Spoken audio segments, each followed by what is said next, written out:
What would you do if the people who pushed you out suddenly realized you were the only one who could save them? Ethan Cole used to sit at the top.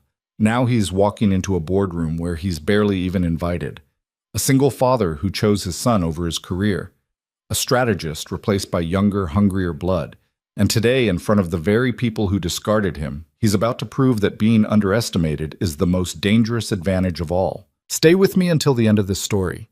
And if it moves you, hit that like button and drop a comment with your city so I can see just how far this journey travels. Ethan Cole wasn't supposed to be there. He stood outside the glass doors of the executive boardroom on the 42nd floor, watching shadows move behind frosted panels. Voices rose and fell. Laughter echoed faintly. Inside that room were people who had forgotten his name, or worse, remembered it only as a cautionary tale. He checked his phone.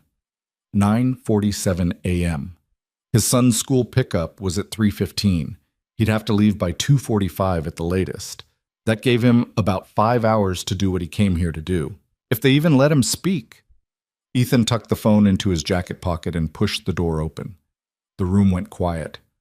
12 faces turned toward him, some curious, some annoyed. A few didn't even look up from their tablets.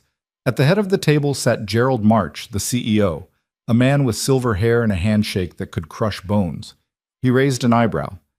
"Ethan," Gerald said slowly, "I didn't realize you were on the agenda." "I'm not," Ethan replied.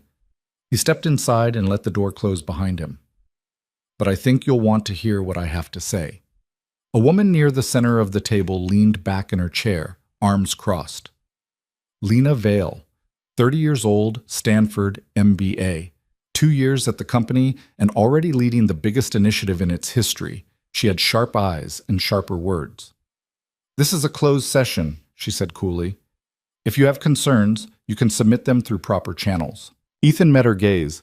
"I did. 3 weeks ago. No response." Lena's smile didn't reach her eyes. Then maybe it wasn't worth responding to. A few people shifted uncomfortably. Gerald cleared his throat.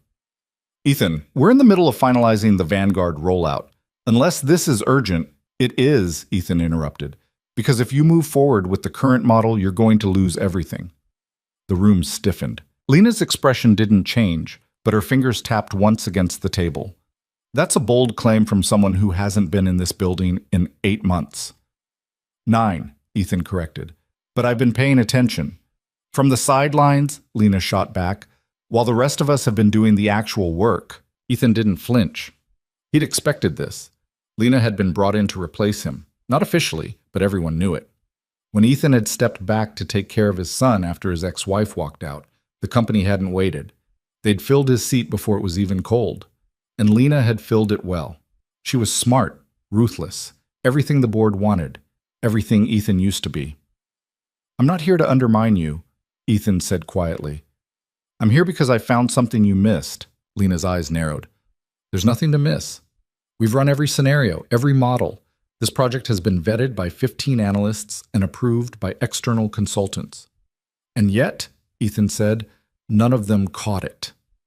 Gerald leaned forward. "Caught what?" Ethan set his laptop on the table and opened it.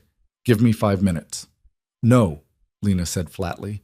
"We don't have time for this." "You'll have even less time when your model collapses 3 weeks after launch," Ethan replied. The room bristled.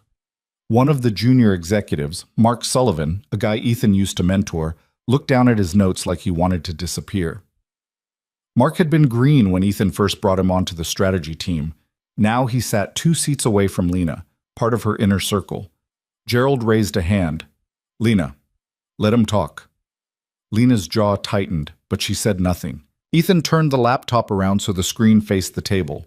On it was a detailed breakdown of the Vanguard project, a massive infrastructure initiative designed to expand the company's global logistics network.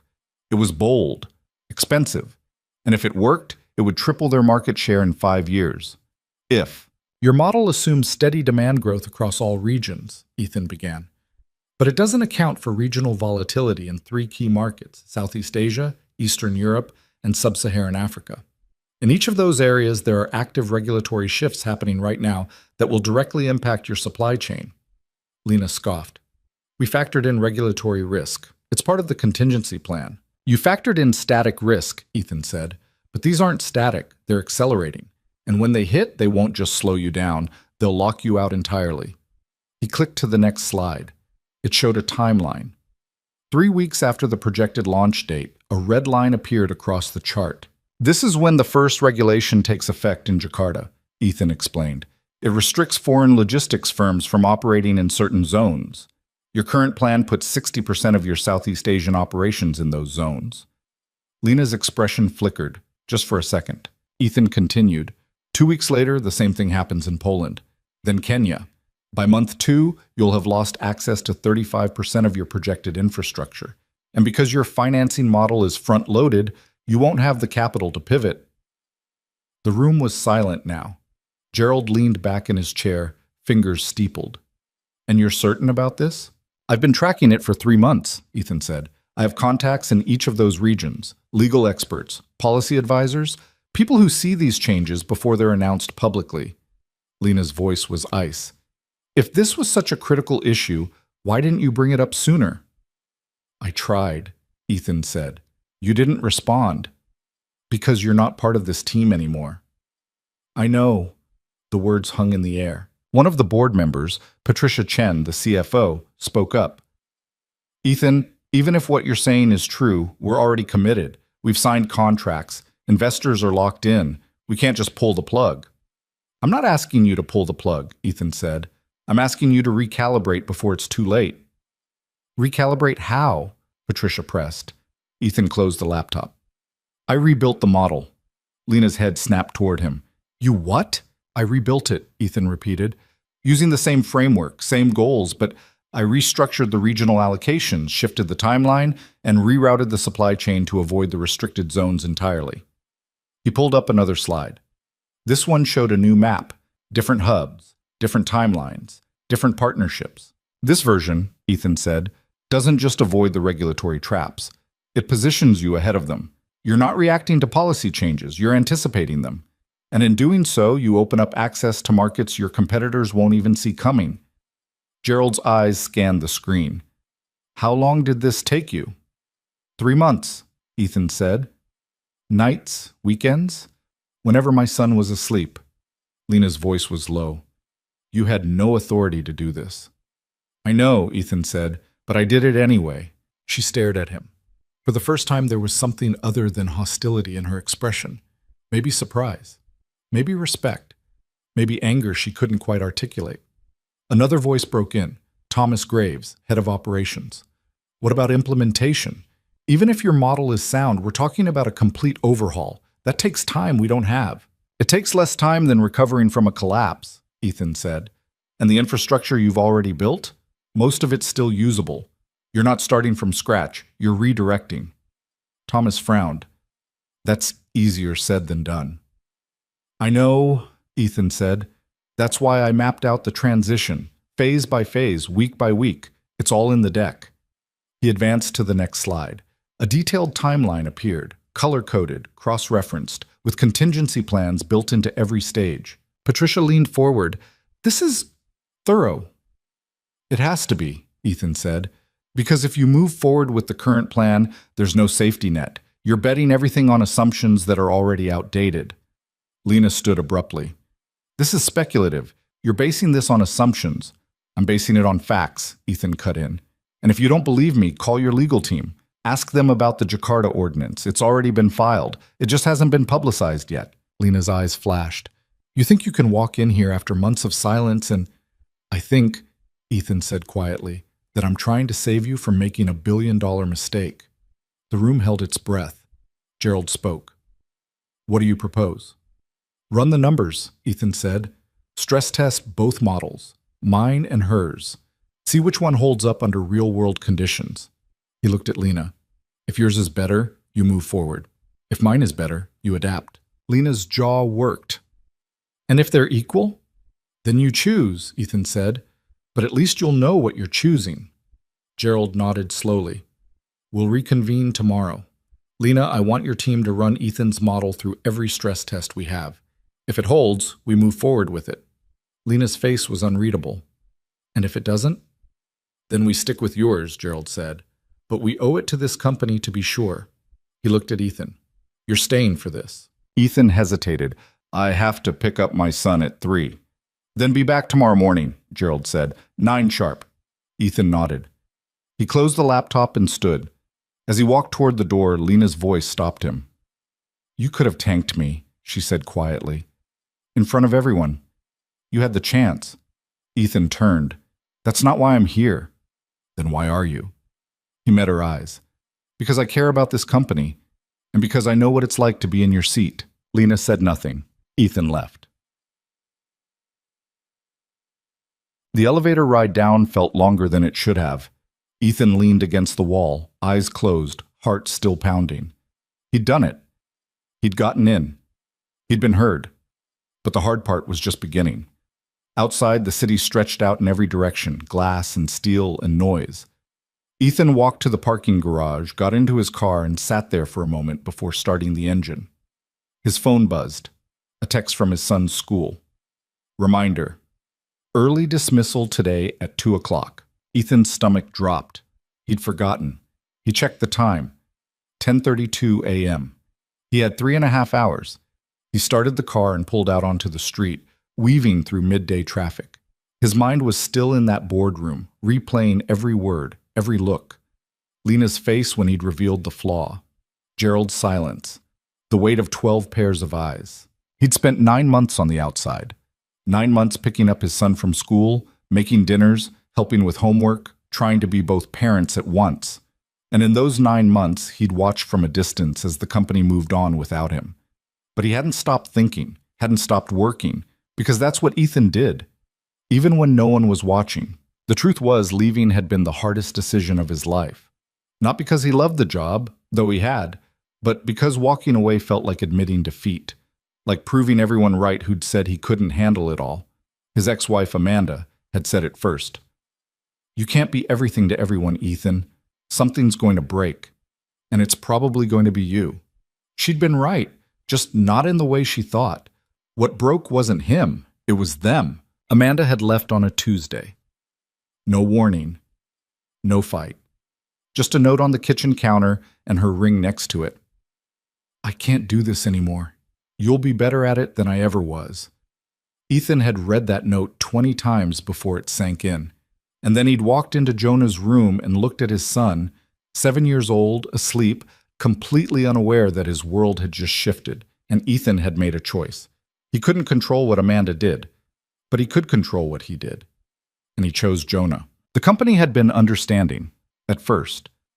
Gerald had told him to take all the time he needed. The board had sent flowers. HR had set up family leave. But after 2 months, the understanding turned into impatience. After 4, it turned into replacement. Lena had been brought in as a temporary consultant. By month 6, she had Ethan's office. By month 8, she had his projects. By month 9, she had his reputation. And Ethan had watched it all happen from the sidelines, because he'd been too busy learning how to braid hair and pack lunches and be the kind of father Jonah deserved. He didn't regret it, but he also wasn't going to let it define him. Ethan pulled into the school parking lot at 1:53 p.m. Other parents were already lining up. Some were on their phones, others chatted in clusters. Ethan recognized a few faces, mostly moms, a couple of dads. He nodded politely and leaned against his car. At exactly 2 o'clock, the doors opened and kids poured out like water from a dam. Ethan spotted his son immediately.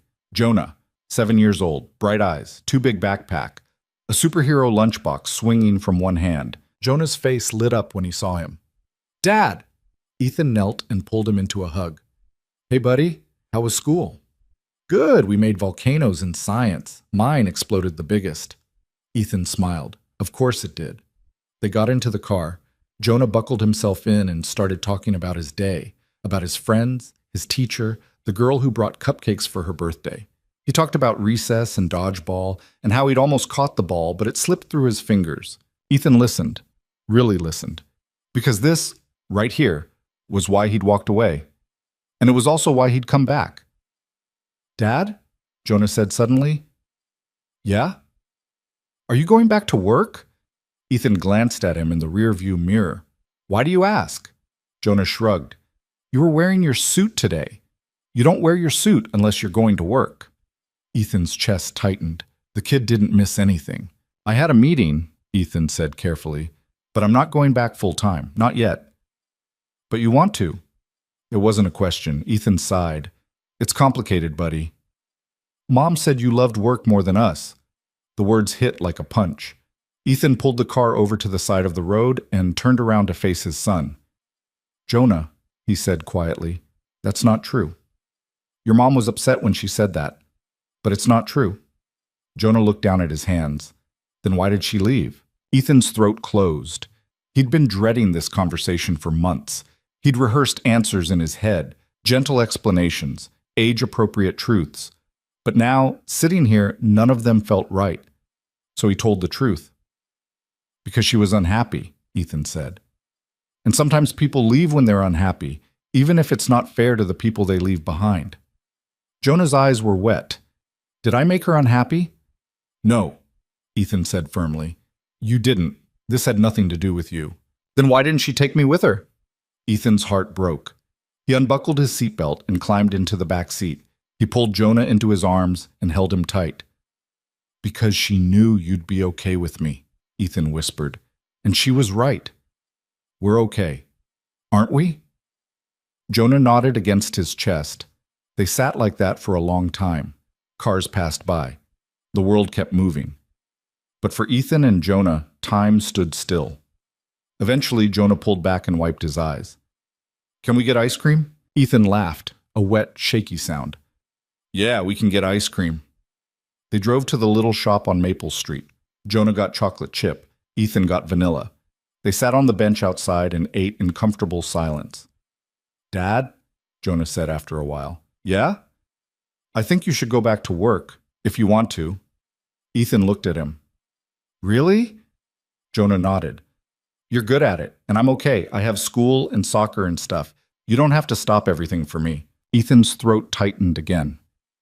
You sure? Yeah, Jonah said. Just don't forget about me. Never, Ethan said. I promise. Jonah smiled. Then he went back to his ice cream like the weight of the world hadn't just been lifted off both their shoulders. That night, after Jonah was asleep, Ethan sat at the kitchen table with his laptop open. He reviewed the model one more time. Every calculation, every projection, every assumption. It was solid, but solid didn't mean safe. Not in that room, not with Lena watching. He thought about her, the way she'd looked at him when he left, the sharpness in her voice, the control. She was good, better than good, and she wasn't going to let him take this from her without a fight. His phone buzzed. An email. From Gerald. Subject. Tomorrow's meeting. Ethan opened it. Ethan, your model is impressive, but Lena's team found discrepancies. We need to discuss them before moving forward. Be prepared to defend every assumption. This isn't a formality. GM. Ethan's jaw tightened. Of course they'd found something. That's what Lena did. She didn't lose. She found angles, weak points, places to push. He replied, I'll be ready. He closed the laptop and sat in the quiet. Tomorrow would decide everything, not just the project, not just his career, but whether he could prove that walking away didn't mean giving up, and coming back didn't mean surrender. It meant he'd learned something the rest of them hadn't. That strength wasn't about never falling. It was about getting back up when no one expected you to. And Ethan Cole was about to show them exactly what that looked like. The next morning, Ethan woke at 5:30. He went for a run, something he used to do every day before Jonah, before Amanda, before everything changed. The city was still dark, the streets empty except for delivery trucks and early commuters. He ran hard, pushed himself, felt the burn in his lungs and the ache in his legs. By the time he got back, the sun was rising. He showered, got dressed, made breakfast for Jonah. By 7:45, they were in the car. Ethan dropped Jonah at school, watched him disappear through the doors, and then headed downtown. He arrived at the office at 8:50, 10 minutes early. The building felt different this time, less intimidating, more familiar. He took the elevator to the 42nd floor and walked into the boardroom. Everyone was already there. Lena sat at the center of the table, flanked by her team. Mark Sullivan was there, along with 3 analysts Ethan didn't recognize. Patricia Chen sat across from them, reviewing something on her tablet. Thomas Graves was on a call in the corner, speaking in low tones. And at the head of the table, Gerald March waited. "Ethan," Gerald said, "right on time." Ethan set his laptop down and took a seat. Lena didn't look at him. "Let's get started," Gerald said. "Lena, you wanted to address some concerns?" Lena nodded. She pulled up a presentation on the main screen. "We ran Ethan's model through our standard stress tests," she began. "And while the framework is sound, there are several critical assumptions that don't hold up under scrutiny." She clicked to the first slide. Ethan's model relies heavily on establishing new partnerships in secondary markets: Vietnam, Romania, Tanzania. But these markets have limited infrastructure. The cost of building that infrastructure isn't accounted for in his projections. Ethan leaned forward. "It is accounted for. Page 17 of the deck. I budgeted for infrastructure development as part of the initial capital expenditure." Lena's eyes narrowed. "Your budget assumes a 30% cost reduction based on local labor, but you haven't factored in regulatory compliance costs, which in those regions can add up to 40%. "I did factor them in," Ethan said calmly. "Page 19. I included a 15% buffer for compliance. If it runs over, the contingency fund covers it." Lena's jaw tightened. She clicked to the next slide. "Your timeline assumes we can renegotiate existing contracts within 6 weeks. That's unrealistic." "It's aggressive," Ethan admitted, "but not unrealistic. I've already reached out to 3 of the key vendors. 2 are willing to renegotiate. The third is open to discussion." Lena's expression flickered. "You contacted vendors without authorization?" "I contacted them as a consultant," Ethan said. "No commitments were made. I simply asked if they'd be open to revised terms. They said yes." The room shifted. Patricia spoke up. "Which vendors?" Ethan listed them. Patricia made a note. Lena clicked to the next slide. "Your projected ROI is based on capturing market share in regions where we have no existing presence. That's speculative." "It's forward-thinking," Ethan countered. "And it's based on demand data I pulled from 3 independent sources. The markets are there. We're just not in them yet." "Because they're risky," Lena shot back. "Every market is risky," Ethan said. "The question is whether the risk is worth the reward. And in this case, it is." Gerald raised a hand. "Lena, do you have data that contradicts Ethan's projections?" Lena hesitated. "Not directly, but then we're comparing assumptions against assumptions," Gerald said. "Which brings us back to the original question. Which model is more likely to succeed?" Silence. Lena looked at her team. They said nothing. Gerald turned to Ethan. "Walk us through the transition plan one more time, step by step." Ethan opened his laptop and pulled up the timeline. "Phase 1, he began. "We pause expansion in the restricted zones and redirect resources to secondary markets. This happens in the first 2 weeks. Minimal disruption." He clicked to the next slide. "Phase 2, we renegotiate contracts with key vendors. This takes 4 to 6 weeks. During that time, we continue operating in non-restricted zones at reduced capacity." Another slide. "Phase 3, we begin building infrastructure in the new markets. This is where the bulk of the capital expenditure happens. It takes 3 to 4 months." Another slide. Phase 4, full operational transition. By month 6, we're running at 90% capacity in the new structure. By month 9, we're at full capacity and ahead of the original timeline. He looked around the room. "The key difference," Ethan said, "is that this model doesn't collapse when the regulations hit. It adapts. And by the time our competitors realize what's happening, we're already established in markets they haven't even considered." Patricia nodded slowly. "It's bold." "It has to be," Ethan said, "because playing it safe isn't safe anymore." Gerald leaned back in his chair. "Lena, your response?" Lena stared at the screen. For a long moment, she said nothing. Then she spoke. "It's solid," she said quietly. The room went still. "It's better than solid," she continued. "It's smart, and I hate that I didn't see it." Ethan blinked. Lena turned to Gerald. "I still think there are risks, but Ethan's right. The risks in my model are bigger and less manageable." She looked at Ethan. "If we move forward with this, I want to co-lead the transition." Ethan met her gaze. "I'm okay with that." Gerald stood. "Then it's settled. We move forward with Ethan's model. Lena, you and Ethan will co-lead the project. I want weekly updates. No surprises. He looked at both of them. And I want you two to figure out how to work together. Because if you can't, this whole thing falls apart. Lena nodded. Ethan nodded. Gerald smiled. Good. Now get to work. The meeting ended. People filed out.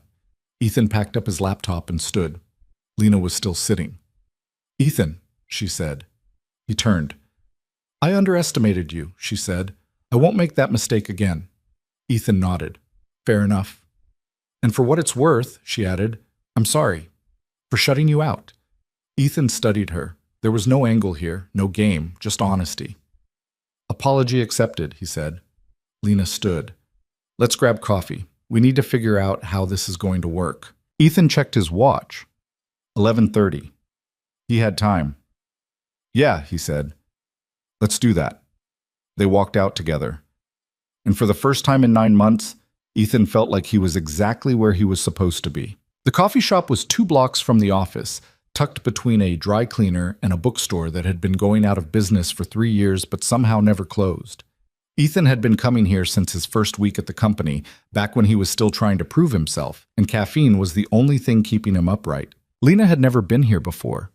He could tell by the way she hesitated at the door, scanning the cramped interior like she was calculating whether it met her standards. They make a decent cappuccino, Ethan said, holding the door open. I don't drink cappuccinos, Lena replied, stepping inside. Of course you don't. They ordered black coffee for her, an Americano for him, and sat at a table by the window. Outside, the city moved at its usual frantic pace. Inside, the air smelled like espresso and old wood. Lena pulled out her tablet and set it on the table. We need to divide responsibilities. I'll handle vendor negotiations and compliance. You take infrastructure development and market analysis. Ethan took a sip of his coffee. That's not going to work. Lena looked up. Why not? Because you're trying to compartmentalize, Ethan said. This isn't 2 separate projects. It's one project with 2 leaders. If we split it down the middle, we're going to end up working against each other. Lena frowned. Then what do you suggest? We work together, Ethan said, on everything. You don't make a move without running it by me. I don't make a move without running it by you. We're a team. Lena's jaw tightened. I don't work well in teams. Neither do I, Ethan said, but we're going to have to figure it out. She stared at him. Then, slowly, she nodded. Fine. But if you slow me down, I won't, Ethan said. And you won't slow me down either, because we both want the same thing. Which is? To make this work. Lena leaned back in her chair, studying him. You really believe that, don't you? That we can pull this off? I don't believe in things that aren't true, Ethan said. So yeah, I believe it. For the first time since he'd walked into that boardroom, Lena smiled. Not a polite smile, not a corporate smile. A real one. All right, she said. Let's get to work. They spent the next 2 hours mapping out the transition plan in detail. Lena was sharp, ruthlessly so. She spotted gaps Ethan hadn't considered and asked questions that forced him to defend every assumption. But she also listened. And when Ethan pushed back on something, she didn't take it personally. She just recalibrated. By the time they left the coffee shop, they had a working timeline, a list of priorities, and something that felt almost like mutual respect. Same time tomorrow? Lena asked as they stepped onto the sidewalk. Ethan checked his watch, 1:45. He had 30 minutes before he needed to pick up Jonah. Can't, he said. I've got to get my son. Lena nodded. Right. I forgot. There was a pause. How old is he? She asked. 7. That's a good age. Ethan glanced at her. You have kids? No, Lena said, but my sister does. 2 boys. They're loud and exhausting, and she wouldn't trade them for anything. Ethan smiled. Yeah, that sounds about right. They stood there for a moment, the noise of the city filling the silence between them. See you tomorrow, Lena said finally. See you tomorrow. She turned and walked toward the subway. Ethan watched her go, then headed in the opposite direction toward the parking garage. The whole way to Jonah's school, he replayed the morning in his head. The meeting. The tension. The moment Lena had admitted his model was better. It hadn't been easy for her to say that, and it meant something that she had. Maybe this could actually work. Jonah was waiting by the front gate when Ethan pulled up. He climbed into the back seat and tossed his backpack onto the floor. "How was school?" Ethan asked. "Fine," Jonah said. "We had a pop quiz in math. I think I did okay. Just okay." Jonah shrugged. "I don't know. Mrs. Holloway makes them really hard." "You study?" "Yeah." "Then you probably did better than okay." Jonah looked out the window. "Maybe." They stopped at a red light. Ethan glanced in the rearview mirror. "You all right, bud?" Jonah hesitated. "Can I ask you something?" "Always." "Are you going back to work for real now?" Ethan's chest tightened. "Yeah, looks like I am." Jonah nodded slowly. "That's good. You seemed happier this morning." Ethan hadn't realized Jonah had noticed, but of course he had. Kids noticed everything. "I was happier," Ethan admitted. "But that doesn't mean I'm not happy being with you." "I know," Jonah said. "But you can be both, right?" "Yeah," Ethan said quietly. "I think I can." The light turned green. Ethan drove. That night, after dinner and homework and the usual bedtime routine, Ethan sat at his laptop and started going through the vendor contracts. There were 14 in total, spread across 6 countries. Renegotiating them was going to be a nightmare, but a necessary one. He opened the first file and started reading. 2 hours later, his phone buzzed. A text from Lena. "Just reviewed the Jakarta ordinance. You were right. It's worse than I thought. We need to move fast." Ethan replied, How fast?" 2 weeks, maybe less." Ethan stared at the screen. 2 weeks to renegotiate contracts, redirect resources, and restructure an entire supply chain. It was borderline impossible. But impossible was just another word for hard. He texted back, "Then we start tomorrow." "Already drafting the proposal. I'll send it to you tonight." Ethan set the phone down and rubbed his eyes. It was going to be a long few weeks, but for the first time in 9 months, he felt like he was moving forward instead of standing still. The next morning, Ethan was back at the office by 8. Lena was already there, sitting in one of the conference rooms with her team. She waved him in. "We've got a problem," she said without preamble. Ethan sat down. "What kind of problem?" "The vendor in Poland, Kowalski Logistics. They're not willing to renegotiate. They want to stick with the original contract. Did you offer them the incentive package?" "I did. They're not interested." Ethan frowned. "Why not?" "Because they don't think we're serious," Lena said. "They think this is a temporary pivot, and we'll come back to the original plan in 6 months. Then we need to convince them we're serious." "How?" Ethan thought for a moment. "I'll call them." Lena raised an eyebrow. "You think you can change their mind?" "I worked with Kowalski 3 years ago on a different project," Ethan said. "We built a good relationship. If anyone can get through to them, it's me." Lena considered this. "All right, but if it doesn't work, we're pulling them from the plan entirely." "Fair enough." Ethan went back to his desk and dialed the number. The call connected after 3 rings. "Kowalski Logistics. This is Marek." "Marek, it's Ethan Cole." There was a pause, then a laugh. "Ethan, I thought you disappeared." "I took some time off," Ethan said, "but I'm back now." "Good. We missed you. What can I do for you?" Ethan explained the situation, the regulatory changes, the restructured plan, the need to renegotiate the contract. Marek listened without interrupting. When Ethan finished, Marek sighed. "I want to help you, Ethan, but my board is not flexible on this. They see the original contract as a guarantee. If we renegotiate, they think it sets a bad precedent." "I understand," Ethan said, "but the original contract puts you in a restricted zone. If we move forward with it, you'll be locked out within a month, and then the contract is worthless anyway." Marek was quiet. "I'm not trying to back out," Ethan continued. "I'm trying to protect both of us. The revised plan keeps you in the network. It keeps you profitable, and it positions you ahead of the curve when the regulations hit." Another pause. "Send me the details," Marek said finally. "I'll talk to my board." "Thank you," Ethan said. "I'll send it today." "And Ethan?" "Yeah?" "It's good to hear your voice again." Ethan smiled. "Yours too, Marek." He hung up and walked back to the conference room. "Well?" Lena asked. "He's going to talk to his board," Ethan said. "I'll send him the revised proposal this afternoon." Lena nodded slowly. "Not bad." It's a start, Ethan said. Over the next week, the pace accelerated. Ethan and Lena worked side by side, navigating contracts, coordinating with legal teams, and managing the controlled chaos of a company-wide pivot. It wasn't smooth. There were arguments, sharp, tense exchanges over strategy and timing and risk, but they always found a way through. And somewhere along the way, something shifted. Lena stopped questioning Ethan's every move. Ethan stopped waiting for Lena to undermine him. They started finishing each other's sentences, anticipating problems before they became crises, moving in sync. Mark Sullivan noticed it first. "You two are like a well-oiled machine," he said one afternoon, watching them work through a particularly thorny vendor negotiation. Lena glanced at Ethan. "Don't jinx it." Ethan smirked. "Too late." By the end of the second week, they had renegotiated 9 of the 14 contracts. Kowalski Logistics had come through. Marek's board had agreed to the revised terms. The infrastructure development was ahead of schedule, and the board was cautiously optimistic.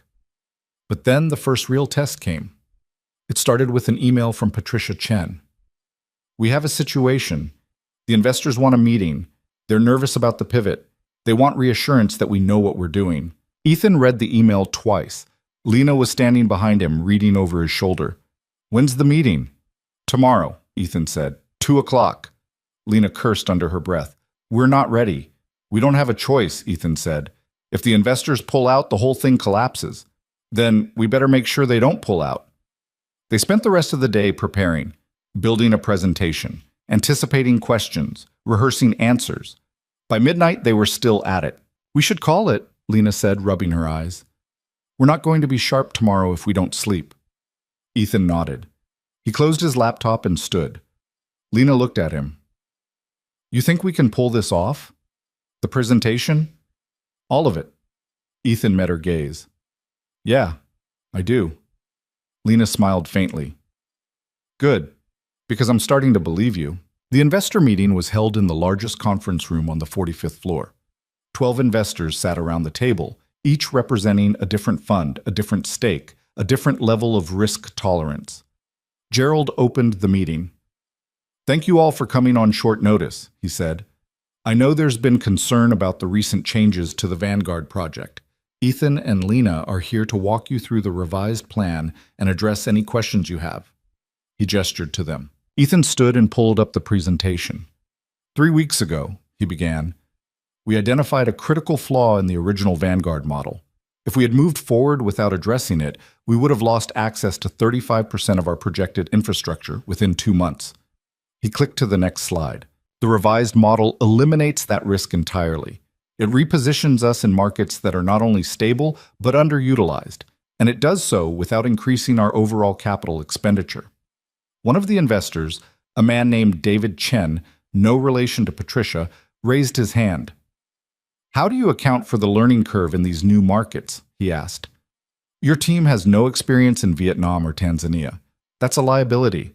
"It's a challenge," Ethan acknowledged, "but not a liability.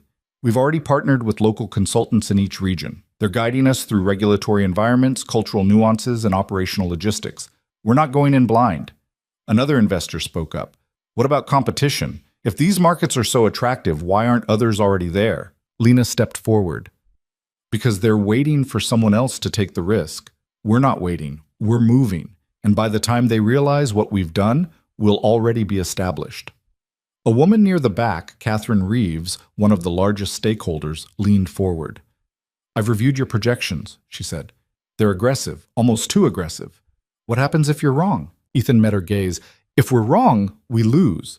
But if we're right, we don't just win, we redefine the playing field." Catherine studied him. "That's a big gamble." "Every investment is a gamble," Ethan said. "The question is whether you're gambling on something that's been proven to fail or something that has the potential to succeed." The room was silent. Then Catherine nodded. "All right, I'm in."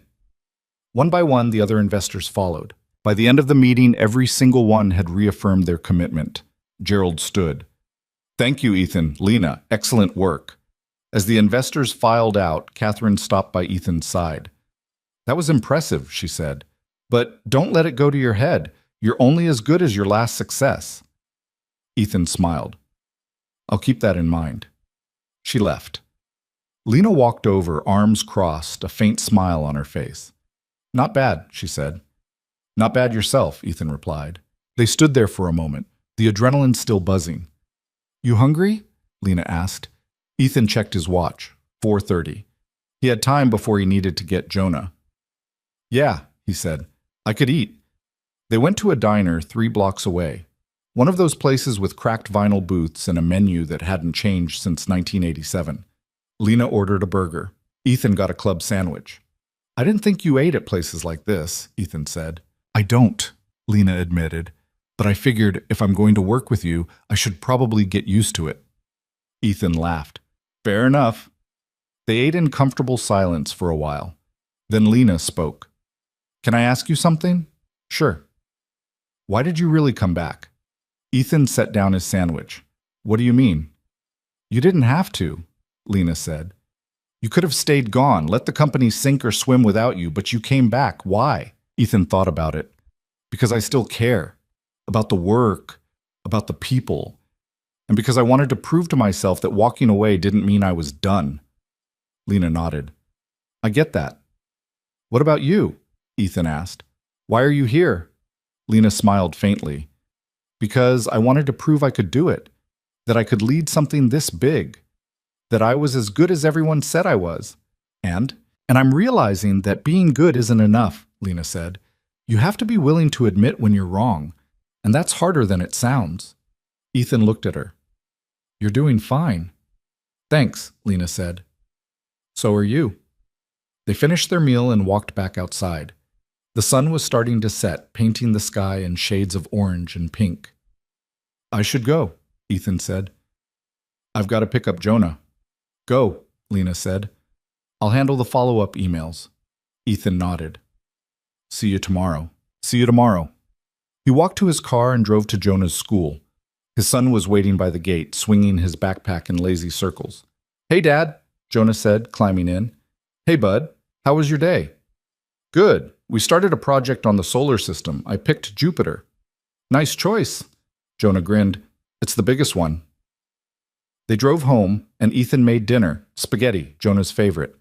They ate together, talked about school and planets and everything in between. Later, after Jonah was in bed, Ethan sat on the couch with his laptop and went through the day's emails. There was one from Lena, sent 30 minutes ago. "Investors are locked in. All contracts finalized except 2. We're ahead of schedule. Good work today." Ethan smiled and typed back. "Couldn't have done it without you." A minute later, she replied, "I know." Ethan laughed and closed the laptop. For the first time in a long time, he felt like everything was exactly where it needed to be. The work, the balance, the future. And as he sat there in the quiet of his living room, he realized something. He wasn't just rebuilding his career, he was rebuilding himself. And this time, he was doing it right. The call came at 6:47 in the morning. Ethan was making breakfast, scrambled eggs and toast, when his phone lit up on the counter. Lena's name flashed across the screen. He answered on the second ring. "It's early," he said. "We have a problem." Lena's voice was tight, controlled, but Ethan could hear the edge underneath. He set down the spatula. "What kind of problem?" "The kind that could kill the whole project." Ethan's stomach dropped. "I'm listening." "The Tanzania partnership just fell through. The local firm we were working with, Nintendo Solutions, they pulled out. No warning, no explanation, just a 3-line email saying they're terminating the agreement." Ethan ran a hand through his hair.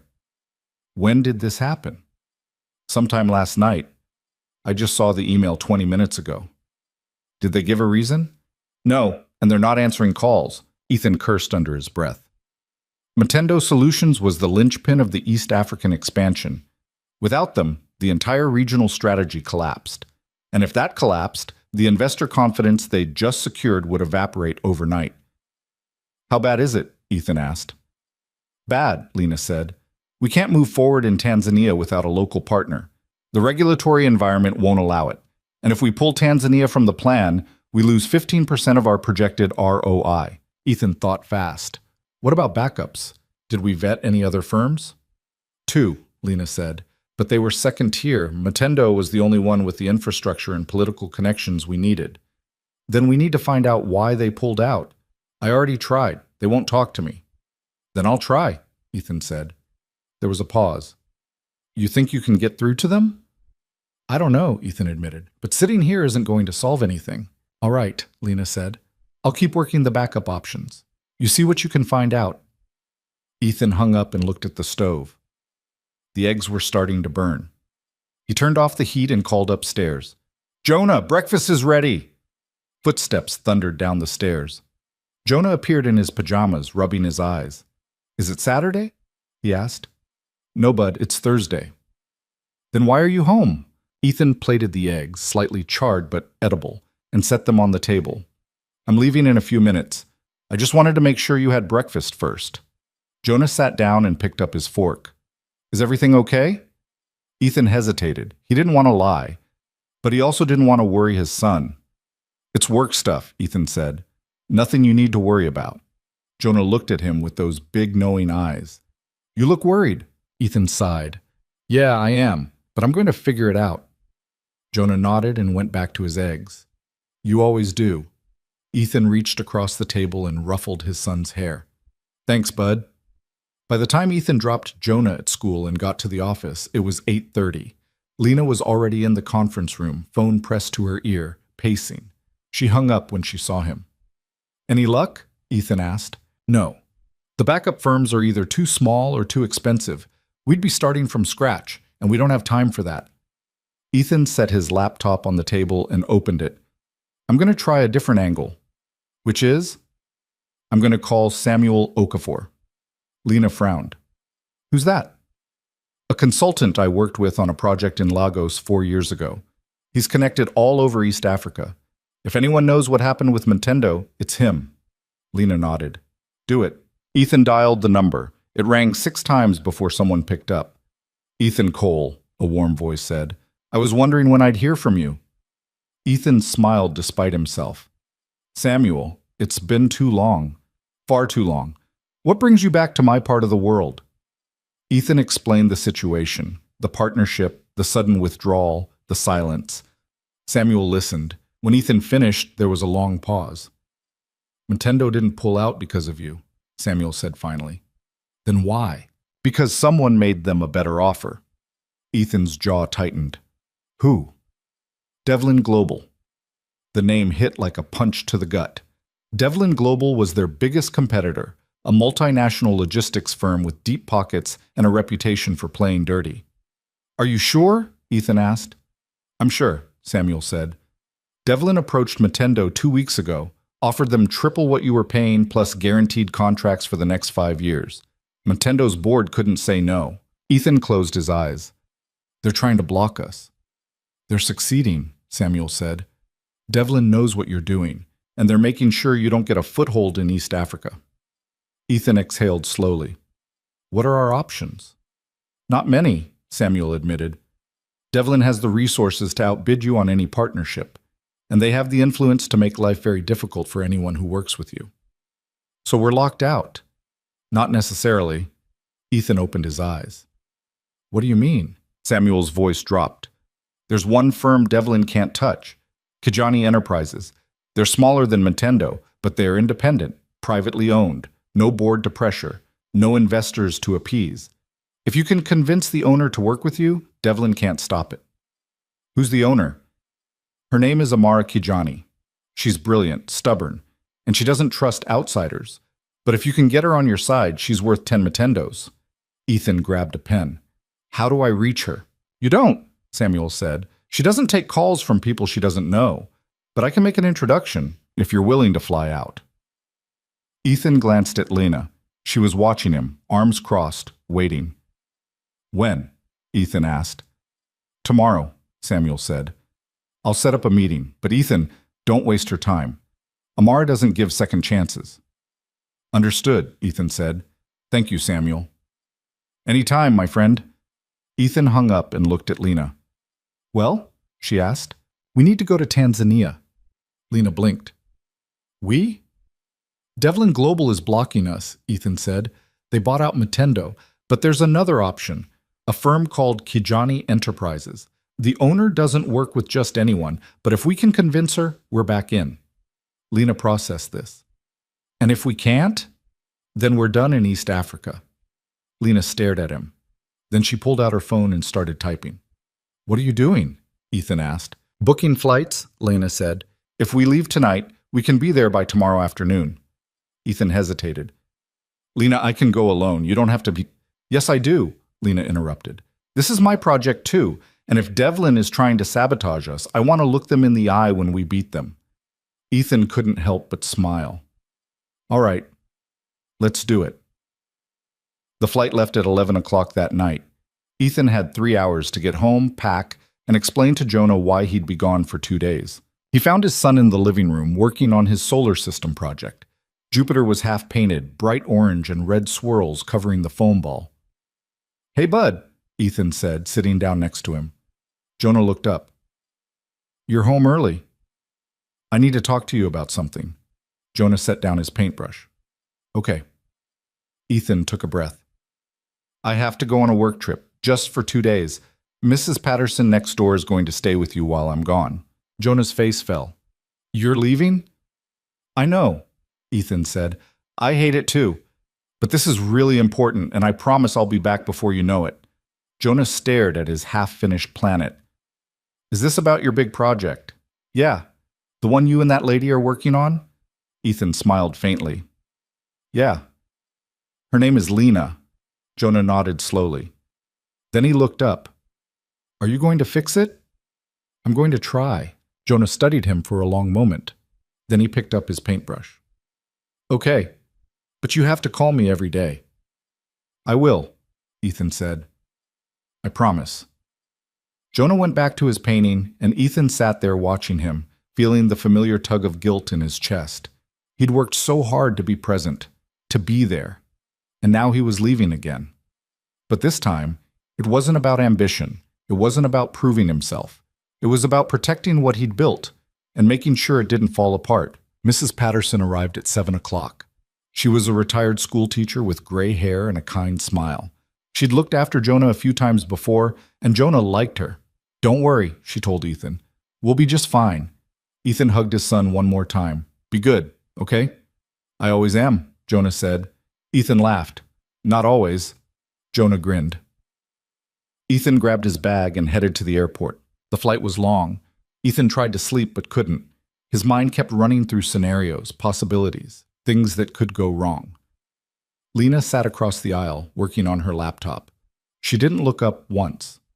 Around hour 7, Ethan finally spoke. You ever been to Tanzania? Lena glanced over. No, you? Once. About 5 years ago. Different project. What was it like? Ethan thought about it. Hot, chaotic, beautiful. Lena nodded and went back to her laptop. They landed in Dar es Salaam just after 2 o'clock in the afternoon local time. The heat hit them the moment they stepped off the plane, thick and heavy, the kind that made your shirt stick to your back within minutes. Samuel was waiting for them outside the terminal, leaning against a dusty Land Cruiser. Ethan, he called, grinning. You look like hell. Ethan laughed and shook his hand. Good to see you too, Samuel. Samuel turned to Lena. And you must be the infamous Lena Vale. Lena raised an eyebrow. Infamous? Ethan's been singing your praises, Samuel said. Lena glanced at Ethan. He shrugged. Get in, Samuel said. We've got a 2-hour drive. They climbed into the Land Cruiser and headed out of the city. The roads were rough, lined with vendors and makeshift shops.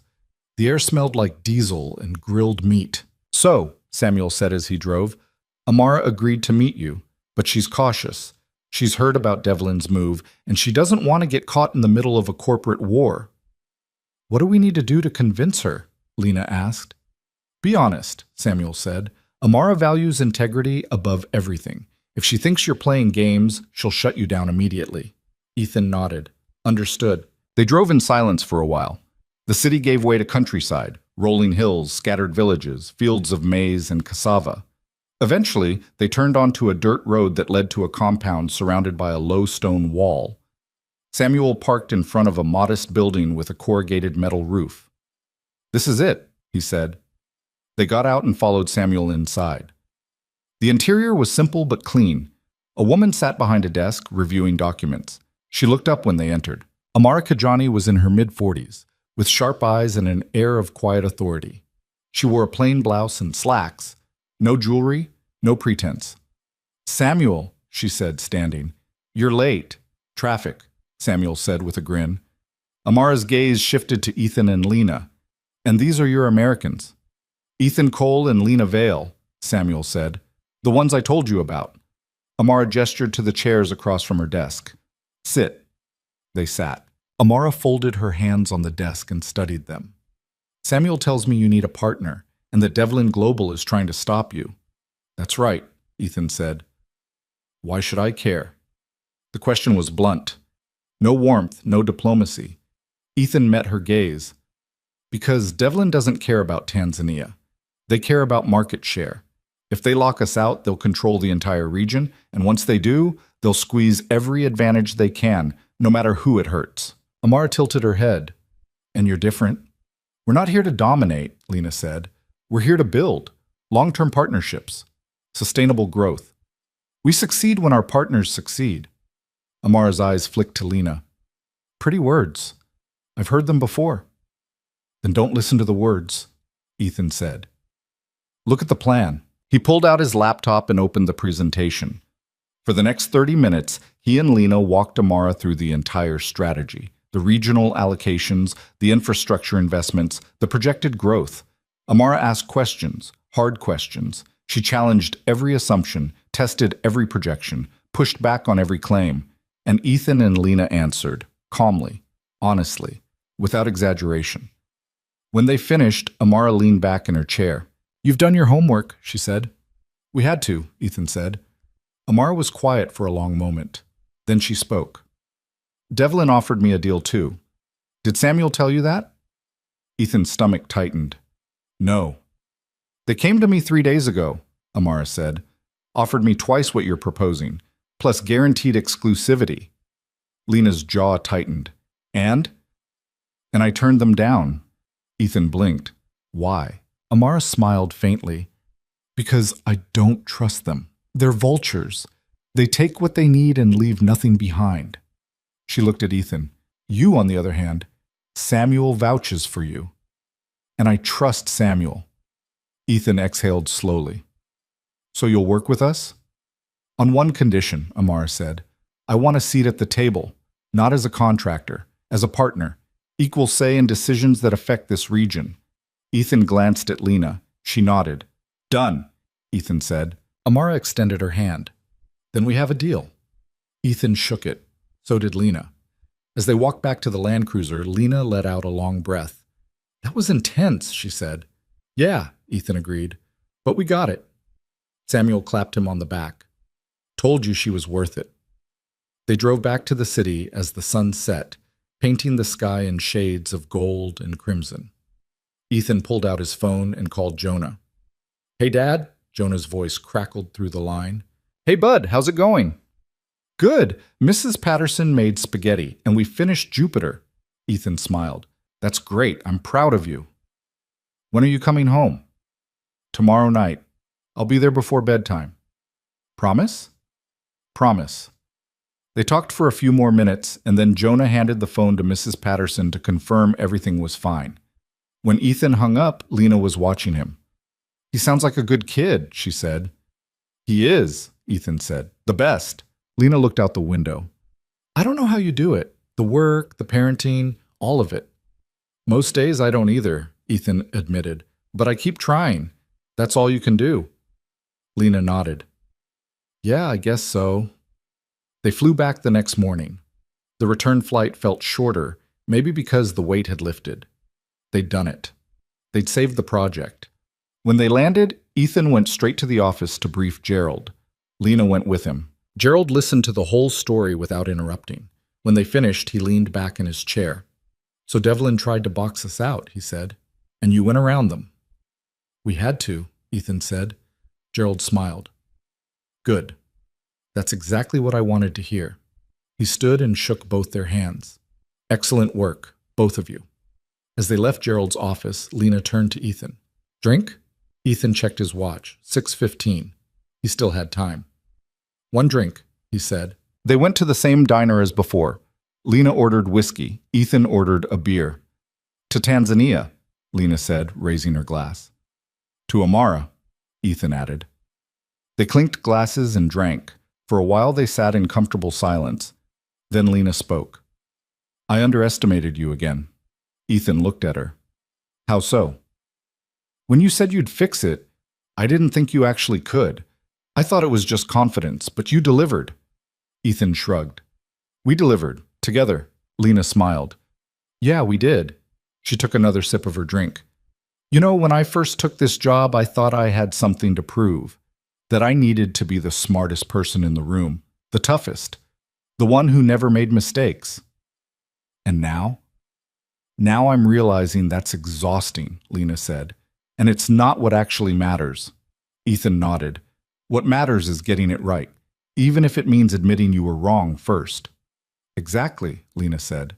They finished their drinks, and Ethan stood. I need to get home, he said. Jonah's waiting. Go, Lena said. I'll handle the follow-up. Ethan smiled. Thanks. He drove home, pulled into the driveway, and walked through the front door. Jonah was on the couch, watching cartoons. He jumped up when he saw Ethan. Dad! Ethan caught him in a hug. Hey, bud. I'm home. You made it before bedtime. I promised, didn't I? Jonah grinned. They spent the rest of the evening together. Dinner, homework, a chapter of the book they were reading.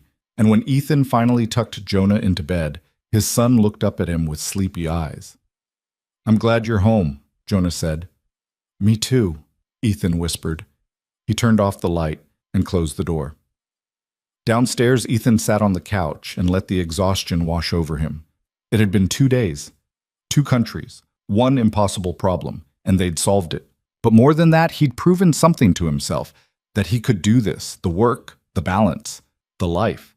He could be the father Jonah needed and the leader the company needed.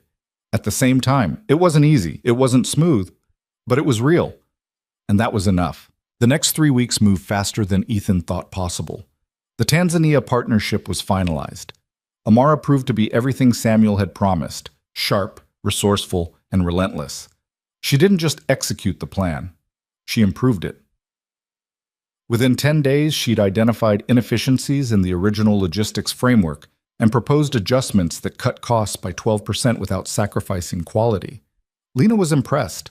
So was Gerald. The board scheduled a final review meeting for the end of the month, a formal presentation to approve the full rollout of the Vanguard project.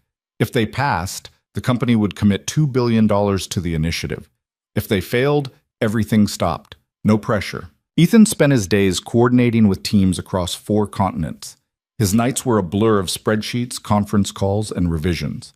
He saw Jonah in the mornings before school and again at bedtime, but the hours in between were swallowed whole by work. It was exactly the kind of pace that had broken him before. But this time, something was different. He wasn't doing it alone. Lena had become more than a co-leader. She'd become a partner in the truest sense. When Ethan was drowning in vendor contracts, she took over the compliance reviews. When she got stuck in a negotiation with the Romanian logistics team, Ethan stepped in and closed the deal. They didn't just divide the work, they shared it. And somehow, that made it manageable. One Friday afternoon, Ethan was in his office reviewing the final presentation when Lena knocked on the doorframe. Got a minute? She asked. Always, Ethan said, gesturing to the chair across from his desk. Lena sat down and set a folder in front of him. I've been thinking about the board meeting. Yeah? We need to address the Devlin situation head on. Ethan frowned. What do you mean? They're not going to just let this go, Lena said. They tried to block us in Tanzania. They failed. But they're going to try something else. And if we don't acknowledge it in the presentation, the board is going to ask about it anyway. Ethan leaned back in his chair. You think they're planning another move? I know they are, Lena said. I got a call yesterday from one of my contacts at a trade publication. Devlin's been circulating a story that our model is unstable, that we're overextended and headed for a collapse. Ethan's jaw tightened. They're running a smear campaign. Exactly, Lena said. And if the board hears about it before we address it, they're going to get nervous. Ethan thought for a moment. So we get ahead of it. We acknowledge the competition, acknowledge the risk, and show them why our model is stronger. Lena nodded. That's what I was thinking, but we need proof. Hard data that Devlin's wrong. We have it, Ethan said. The stress tests, the contingency plans, the partnerships we've already locked in. It's all there. Then we need to make it bulletproof, Lena said. Because if Devlin gets even a crack to exploit, they will. Ethan looked at her. You're really worried about this. I'm cautious, Lena said. There's a difference. Ethan smiled faintly. All right, let's make it bulletproof. They spent the rest of the afternoon reworking the presentation. They added a section on competitive threats, backed by data showing how the Vanguard model outperformed Devlin's approach in every measurable category.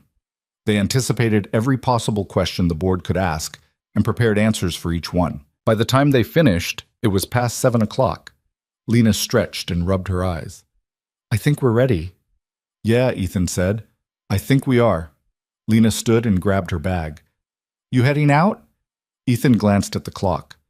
In a few minutes, I need to pick up Jonah from his friend's house. Lena paused at the door. How's he doing? With everything? He's good, Ethan said. Better than I expected, actually. He's been really understanding about the hours. That's because he trusts you, Lena said. Ethan looked at her. Yeah, I hope so. Lena smiled. He does. I can tell. She left, and Ethan sat there for a moment, her words settling over him. Then he grabbed his jacket and headed out.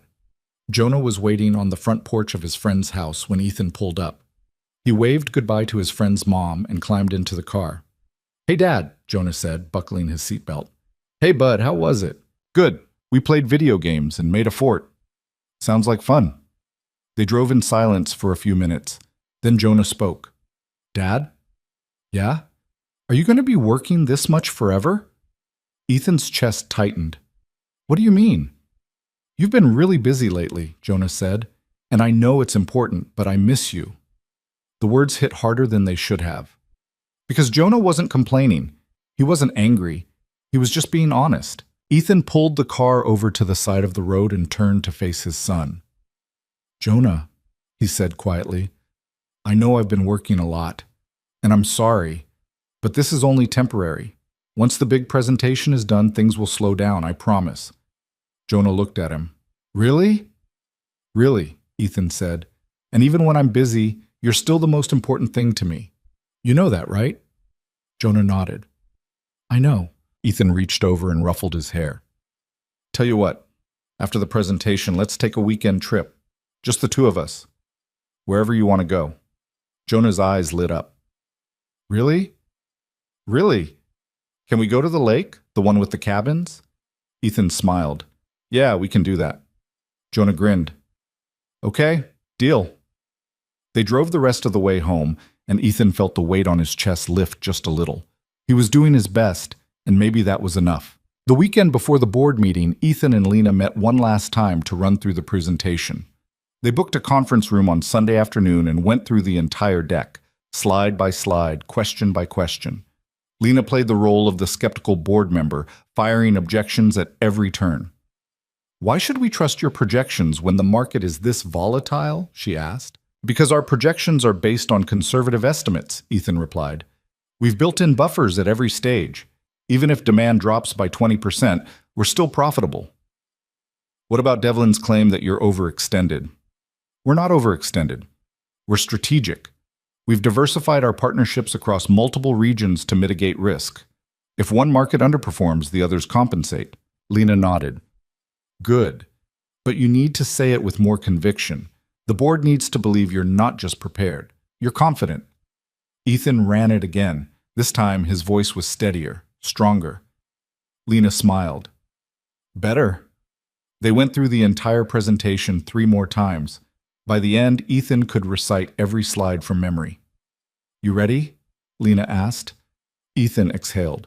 As ready as I'll ever be. Lena packed up her laptop.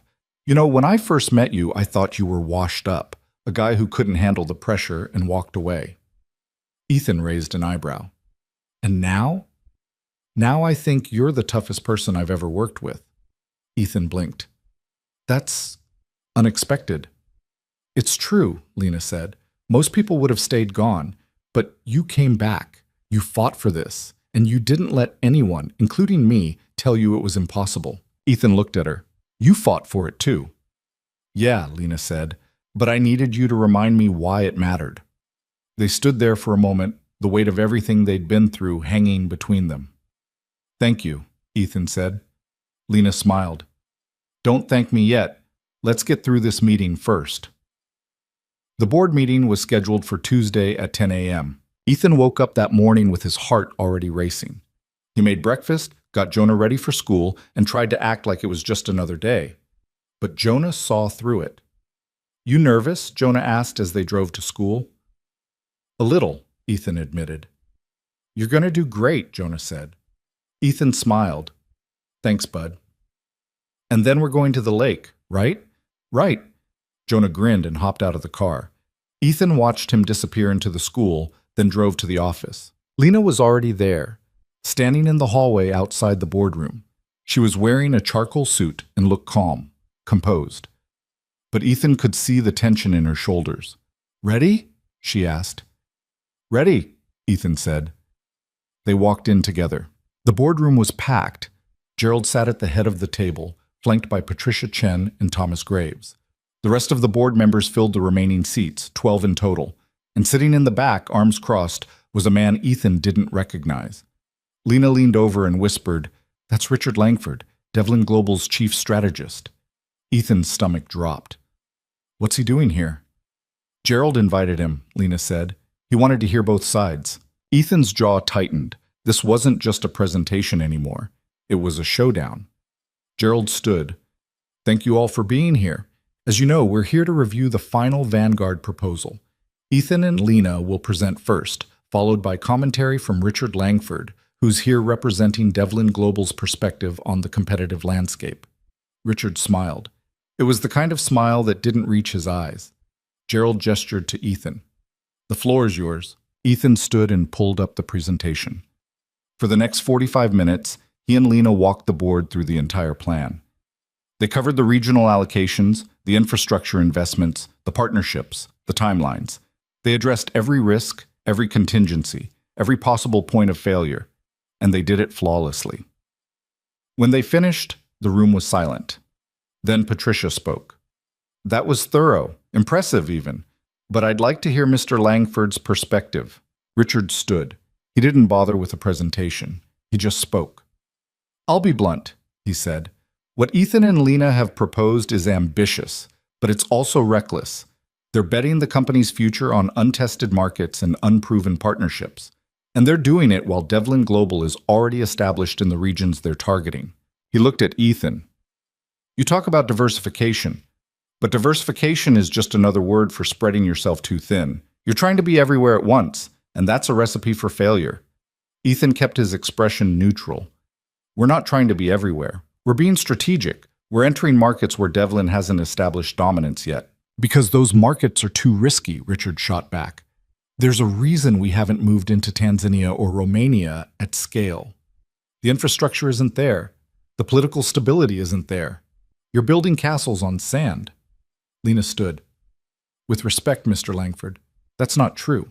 We've done extensive due diligence on every market, and we've partnered with local firms who know the landscape better than any outsider ever could. Richard smiled. Like Kajani Enterprises? Lena's eyes narrowed. Yes. A firm with no track record in large-scale logistics, Richard said. A firm run by one person with no corporate backing. That's not a partnership, that's a liability. Ethan felt the room shift. Richard was good. He was planting doubt with every sentence, but Ethan had been ready for this. Amara Kajani has successfully managed logistics operations in East Africa for 15 years, Ethan said calmly. She's built relationships with every major regulatory body in the region, and she's done it without corporate backing because she doesn't need it. She's independent, which means she's not beholden to anyone but her clients. Richard shrugged. Independence is another word for isolation. When things go wrong, and they will, she won't have the resources to recover. That's why we're partnering with her, Lena said. We provide the resources. She provides the expertise. It's complementary. Richard looked at Gerald. You're putting $2 billion into a plan built on hope and untested relationships. Devlin Global offers certainty, proven infrastructure, established markets. If you want to grow, work with someone who's already done it. The room was quiet. Then Ethan spoke. Devlin offers certainty, he said, but certainty isn't the same as opportunity. You're asking this company to follow in Devlin's footsteps, to go where they've already been, to settle for second place. He looked around the room. We're not offering certainty, we're offering leadership. We're offering the chance to define the future instead of reacting to it. And yes, that comes with risk, but every major success in this company's history has come with risk. He looked at Gerald. You didn't build this company by playing it safe. You built it by taking smart risks, and that's what we're asking you to do now. Gerald leaned back in his chair, fingers steepled. Patricia spoke. What happens if Devlin undercuts you? If they drop their prices and force you out? They can't, Lena said. We've locked in long-term partnerships with pricing agreements. Devlin would have to operate at a loss to undercut us, and they won't do that. How do you know? Thomas asked. Because Devlin doesn't take losses, Ethan said. They're a publicly traded company. Their shareholders won't tolerate it. We're private. We have more flexibility. Richard smirked. You're betting that we won't fight you. That's a dangerous assumption. It's not an assumption, Ethan said. It's a calculation, and the numbers don't lie. The room fell silent again. Gerald stood. Thank you, Mr. Langford. You've given us a lot to think about. Richard nodded and left the room. Gerald looked at Ethan and Lena. We'll deliberate and give you our decision by end of day. Ethan and Lena walked out of the boardroom and into the hallway. Lena exhaled. That was brutal. Yeah, Ethan said, but we held our ground. Do you think it was enough? Ethan didn't answer right away. I don't know. They went to the coffee shop and waited. Hours passed. Ethan checked his phone every few minutes. Lena paced. Finally, at 4:47 p.m., Ethan's phone buzzed. An email from Gerald. Decision made. Come back to the office. Ethan showed Lena. They didn't say a word. They just walked. When they got back to the boardroom, the entire board was still there. Gerald stood. We've reviewed the proposal, he said, and we've considered Mr. Langford's objections. Ethan's heart pounded. The board has voted, Gerald continued, and the decision is unanimous. He paused. We're moving forward, full approval, $2 billion, effective immediately. Ethan felt the air leave his lungs. Lena's hand found his arm, squeezing once. Gerald smiled. Congratulations. Both of you. You've earned this. The room erupted in applause.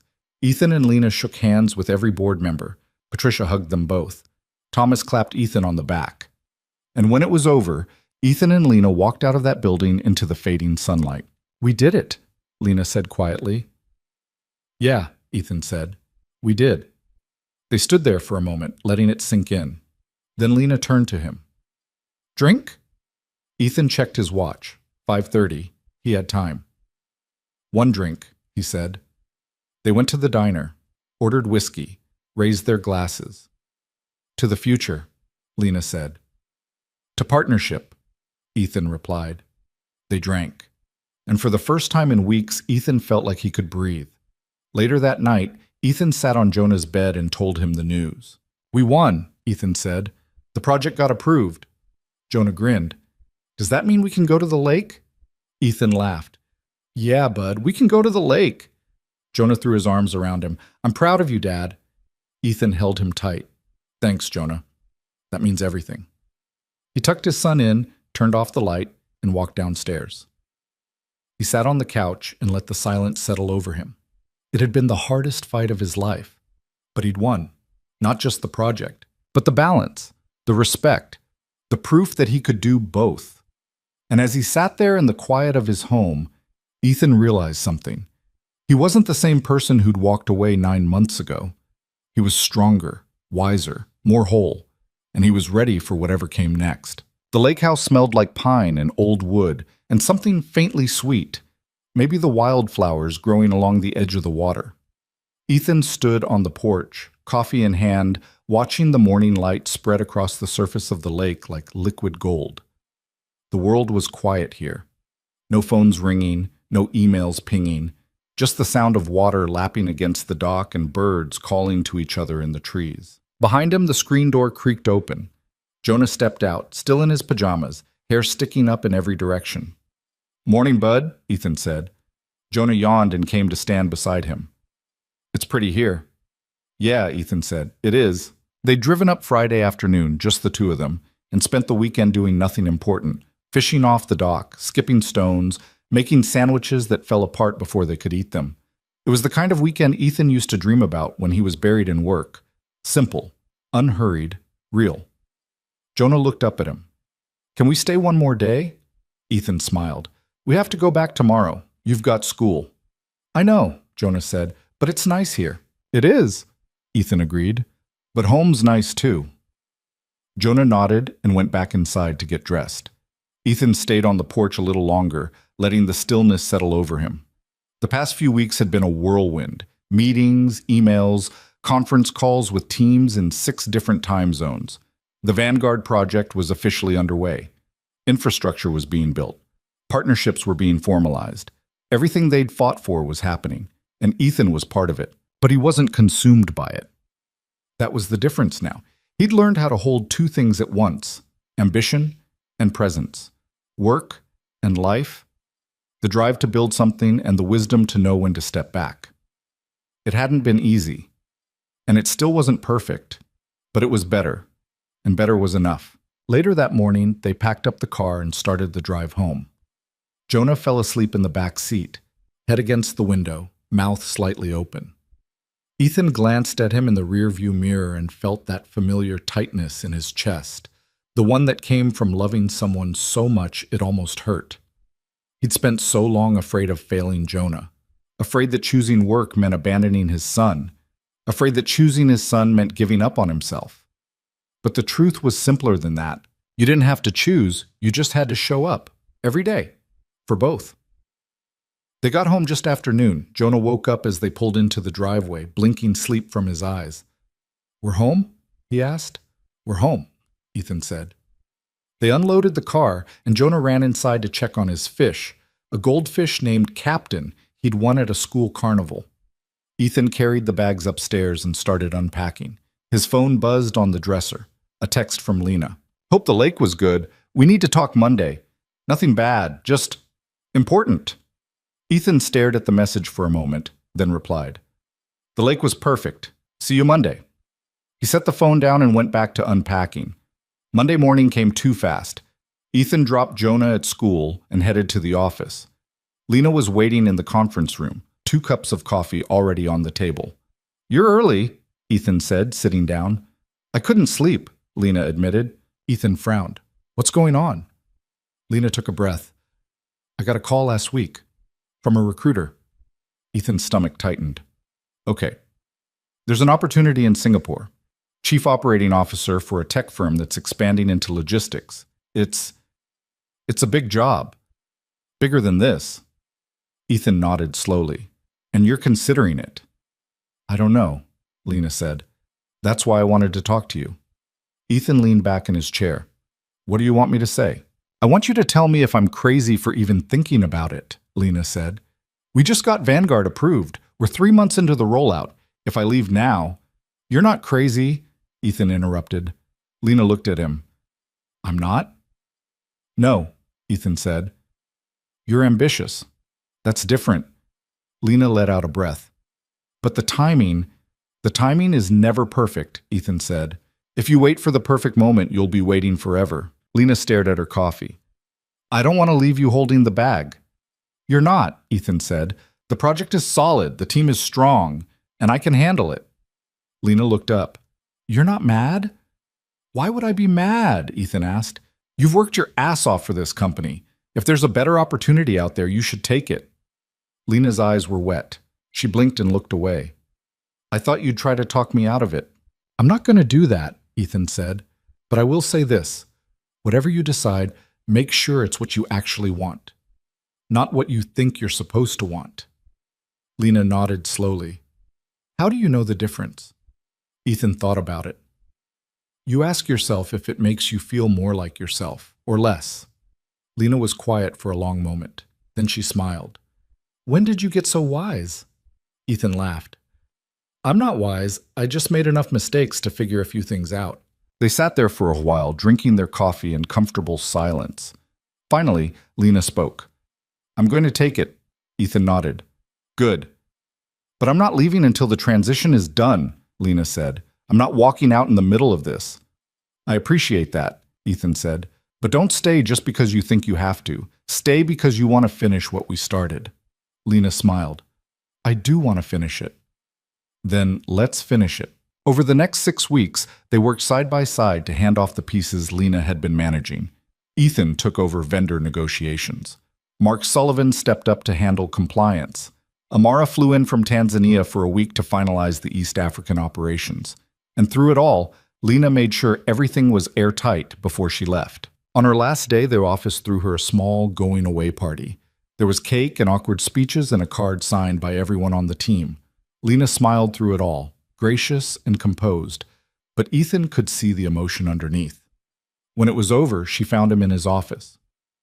Got a minute? She asked. Always, Ethan said. Lena sat down across from him. I wanted to say thank you. For what? For not making this easy, Lena said. When I first started, I thought I had to be the smartest, the toughest, the one who never made mistakes. And you showed me that wasn't true. You showed me that being good at this job means admitting when you're wrong and asking for help and trusting the people around you. Ethan smiled. You taught me a few things too. Like what? Like how to fight for something without losing yourself in it, Ethan said, and how to let someone else lead without feeling like you're giving up control. Lena laughed. We made a good team. Yeah, Ethan said. We did. Lena stood and extended her hand. Good luck, Ethan. Ethan shook it.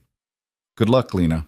She left, and Ethan sat there for a long time, staring at the empty chair across from him. He was going to miss her, but he was also proud of her, and that felt like the right way to say goodbye. The months after Lena left were different. Ethan was running the Vanguard project solo now, and the weight of it was real. But it wasn't crushing. He'd learned how to carry it without letting it consume him. He set boundaries, hard ones. No emails after 6 p.m., no work on weekends unless it was absolutely critical. And every Tuesday and Thursday, he left the office at 3 to pick up Jonah from school and spend the afternoon with him. It wasn't perfect. There were still late nights and stressful calls and moments when he felt like he was barely keeping his head above water. But he was keeping his head above water. And that was the point. One Thursday afternoon, Ethan and Jonah were at the park, throwing a baseball back and forth. Jonah's aim was getting better. He didn't drop the ball nearly as much as he used to. Dad? Jonah said, winding up for a throw. Yeah? Do you ever miss Mom? The question caught Ethan off guard. Jonah threw the ball. Ethan caught it and held it for a moment. Sometimes, Ethan said honestly, but not the way you think. What do you mean? Ethan threw the ball back. I don't miss the person she was at the end, but I miss the person she used to be. Before things got hard. Jonah caught the ball and looked at it. Do you think she misses us? Ethan's chest tightened. I don't know, bud. I hope so. Jonah nodded and threw the ball again. They played for a while longer, not saying much, just being together. On the drive home, Jonah spoke again. I'm glad it's just us, he said quietly. Ethan glanced at him. Yeah? Yeah, Jonah said. I mean, I wish Mom was here sometimes, but I like how things are now. Ethan's throat closed. Me too, bud. They drove the rest of the way in silence, and when they got home, Jonah ran inside to feed Captain. Ethan stood in the driveway for a moment, looking at the house, the life they'd built together, just the two of them. It wasn't the life he'd imagined, but it was a good life, a real life. And that was enough. 6 months after the board approval, the Vanguard project hit its first major milestone. Infrastructure in Southeast Asia was fully operational. The East African expansion was ahead of schedule, and the European operations were running at 95% capacity. Gerald called Ethan into his office. I wanted to show you something, Gerald said, pulling up a report on his screen. Revenue projections for the next quarter. Ethan leaned in and read the numbers. His eyes widened. We're exceeding projections by 18%, Gerald said, across the board. Ethan exhaled. That's incredible. It's more than incredible, Gerald said. It's proof that you were right. The board was skeptical. Hell, I was skeptical. But you saw something the rest of us didn't. Ethan shook his head. It wasn't just me. It was Lena and Amara and Mark and everyone who believed in it. Gerald smiled. True. But you were the one who started it. You walked into that boardroom when no one wanted you there and made us listen. Ethan looked at him. I just didn't want to see it fail. It didn't fail, Gerald said.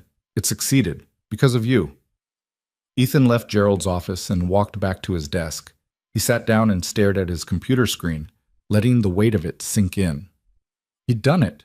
Not perfectly, not smoothly, but he'd done it. That evening, Ethan picked up Jonah from school and took him out for pizza. Their usual spot, the one with the red checkered tablecloths and the jukebox in the corner. Jonah ordered pepperoni. Ethan got a veggie slice. Dad? Jonah said, mouthful of pizza. Yeah? Are you happy? Ethan paused. What makes you ask that? Jonah shrugged. You seem different lately, like lighter. Ethan smiled.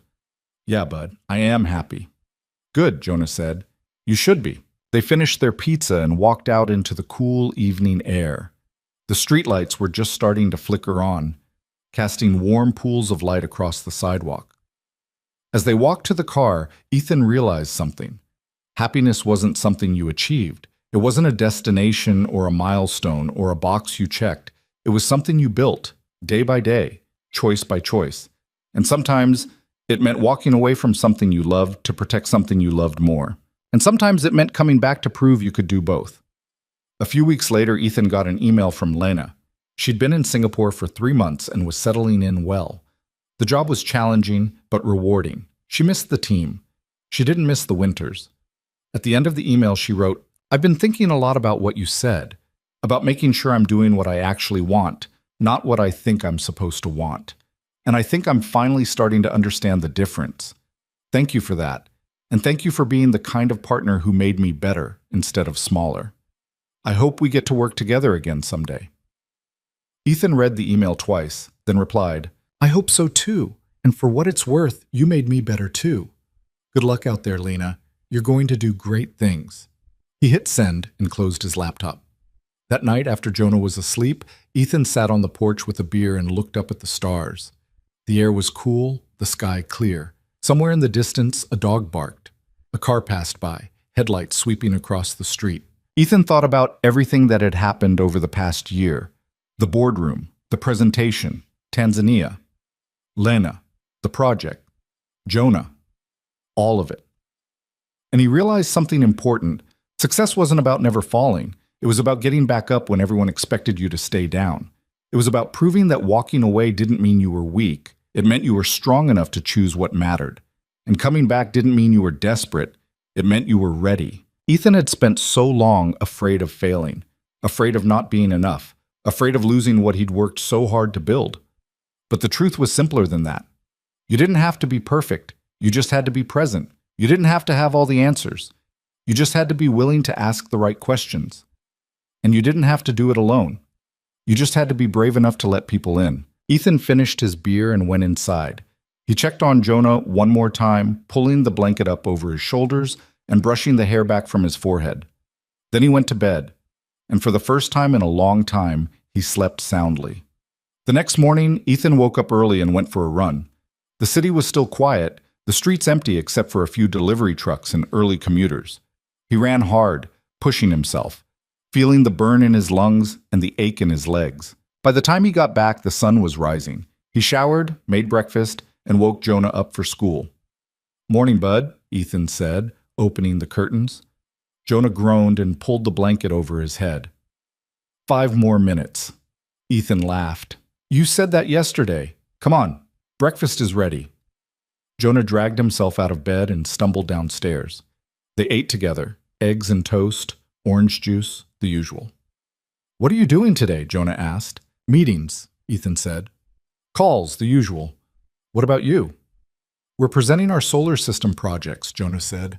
I think mine is the best. Ethan grinned. Of course it is. They finished breakfast and Ethan drove Jonah to school. As his son climbed out of the car, he turned back. Dad? Yeah? Thanks for being here. Ethan's throat tightened. Always, bud. Jonah waved and ran inside.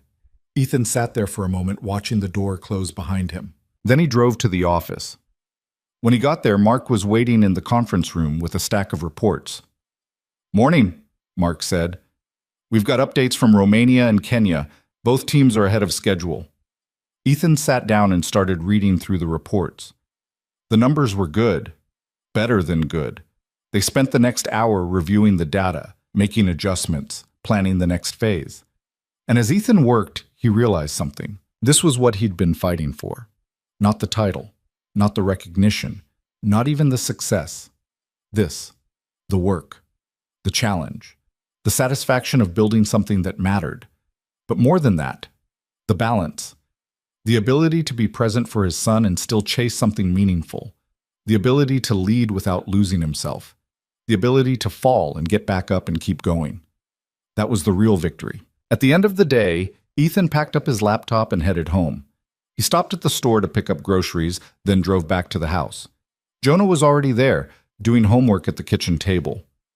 "How was the presentation?" Ethan asked. "Good," Jonah said. "Mrs. Holloway said mine was the most creative." Ethan smiled. "That's great, bud." They made dinner together, spaghetti again, Jonah's favorite. They ate and talked and laughed, and later, after Jonah was in bed, Ethan sat on the couch and thought about everything. A year ago, he'd been lost, broken, convinced that he'd thrown away his career for nothing, but he hadn't thrown it away. He'd chosen something more important, and in choosing that, he'd found a way back, not to who he used to be, but to who he was meant to become. Someone who could hold two things at once: ambition and love, strength and vulnerability, the drive to succeed, and the wisdom to know when to stop. Someone who understood that being a good father didn't mean giving up on himself, and being a good leader didn't mean sacrificing everything else. It just meant showing up every day for both. And that was enough, more than enough. It was everything. Ethan stood and walked to the window. The street was quiet, the houses dark except for a few porch lights. He looked at his reflection in the glass, older now, a little more weathered, but still standing, still here, still fighting. And he realized something important. This wasn't the end of the story. It was just the beginning of the next chapter. There would be more challenges, more setbacks, more moments when he'd have to choose between what was easy and what was right. But he was ready for them, because he'd learned the most important lesson of all. You don't have to be perfect to succeed. You just have to be willing to try, to fall, to get back up, and to keep going, no matter what. Ethan turned off the light and went to bed, and as he lay there in the dark, he smiled, because he knew something now that he hadn't known a year ago. He was exactly where he was supposed to be. And tomorrow, he'd wake up and do it all again. Not because he had to, but because he wanted to, and that made all the difference. The lake house smelled like pine and old wood and something faintly sweet, maybe the wildflowers growing along the edge of the water. Ethan stood on the porch, coffee in hand, watching the morning light spread across the surface of the lake like liquid gold. The world was quiet here. No phones ringing, no emails pinging, just the sound of water lapping against the dock and birds calling to each other in the trees. Behind him, the screen door creaked open. Jonah stepped out, still in his pajamas, hair sticking up in every direction. "Morning, bud," Ethan said. Jonah yawned and came to stand beside him. "It's pretty here." "Yeah," Ethan said, "it is." They'd driven up Friday afternoon, just the two of them, and spent the weekend doing nothing important. Fishing off the dock, skipping stones, making sandwiches that fell apart before they could eat them. It was the kind of weekend Ethan used to dream about when he was buried in work. Simple, unhurried, real. Jonah looked up at him. "Can we stay one more day?" Ethan smiled. "We have to go back tomorrow. You've got school." "I know," Jonah said, "but it's nice here." "It is," Ethan agreed, "but home's nice too." Jonah nodded and went back inside to get dressed. Ethan stayed on the porch a little longer, letting the stillness settle over him. The past few weeks had been a whirlwind. Meetings, emails, conference calls with teams in 6 different time zones. The Vanguard project was officially underway. Infrastructure was being built, partnerships were being formalized, everything they'd fought for was happening, and Ethan was part of it. But he wasn't consumed by it. That was the difference now. He'd learned how to hold two things at once: ambition and presence. Work and life. The drive to build something and the wisdom to know when to step back. It hadn't been easy, and it still wasn't perfect, but it was better, and better was enough. Later that morning, they packed up the car and started the drive home. Jonah fell asleep in the back seat, head against the window, mouth slightly open. Ethan glanced at him in the rear-view mirror and felt that familiar tightness in his chest, the one that came from loving someone so much it almost hurt. He'd spent so long afraid of failing Jonah, afraid that choosing work meant abandoning his son, afraid that choosing his son meant giving up on himself. But the truth was simpler than that. You didn't have to choose. You just had to show up, every day, for both. They got home just after noon. Jonah woke up as they pulled into the driveway, blinking sleep from his eyes. "We're home?" he asked. "We're home," Ethan said. They unloaded the car and Jonah ran inside to check on his fish, a goldfish named Captain he'd won at a school carnival. Ethan carried the bags upstairs and started unpacking. His phone buzzed on the dresser, a text from Lena. "Hope the lake was good. We need to talk Monday. Nothing bad, just important." Ethan stared at the message for a moment, then replied, "The lake was perfect. See you Monday." He set the phone down and went back to unpacking. Monday morning came too fast. Ethan dropped Jonah at school and headed to the office. Lena was waiting in the conference room, 2 cups of coffee already on the table. "You're early," Ethan said, sitting down. "I couldn't sleep," Lena admitted. Ethan frowned. "What's going on?" Lena took a breath. "I got a call last week. From a recruiter." Ethan's stomach tightened. "Okay." "There's an opportunity in Singapore. Chief operating officer for a tech firm that's expanding into logistics. It's a big job. Bigger than this." Ethan nodded slowly. "And you're considering it." "I don't know," Lena said. "That's why I wanted to talk to you." Ethan leaned back in his chair. "What do you want me to say?" "I want you to tell me if I'm crazy for even thinking about it," Lena said. "We just got Vanguard approved.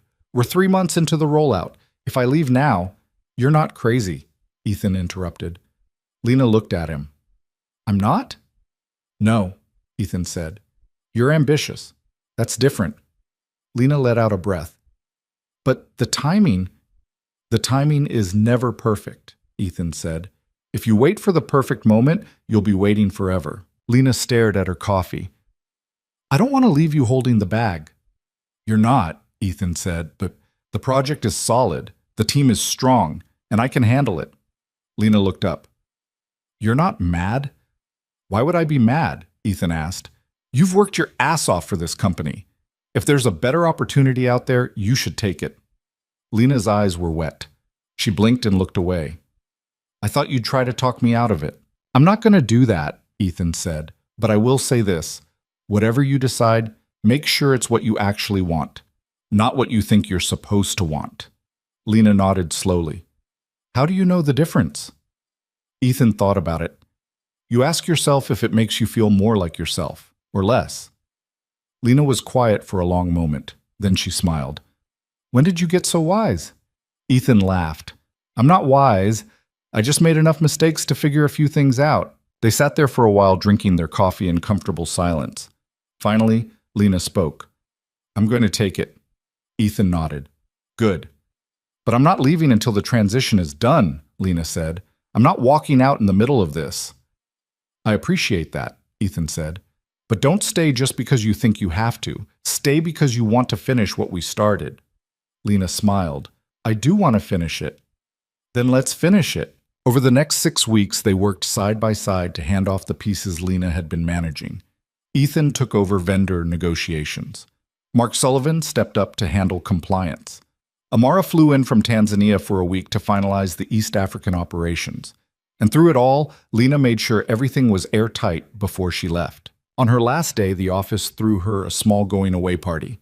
There was cake and awkward speeches and a card signed by everyone on the team. Lena smiled through it all, gracious and composed, but Ethan could see the emotion underneath. When it was over, she found him in his office. "Got a minute?" she asked. "Always," Ethan said. Lena sat down across from him. "I wanted to say thank you." "For what?" "For not making this easy," Lena said. "When I first started, I thought I had to be the smartest, the toughest, the one who never made mistakes. And you showed me that wasn't true. You showed me that being good at this job means admitting when you're wrong and asking for help and trusting the people around you." Ethan smiled. "You taught me a few things too." "Like what?" "Like how to fight for something without losing yourself in it," Ethan said. "And how to let someone else lead without feeling like you're giving up control." Lena laughed. "We made a good team." "Yeah," Ethan said. "Why, we did." Lena stood. For a moment, she just looked at him. Then she extended her hand.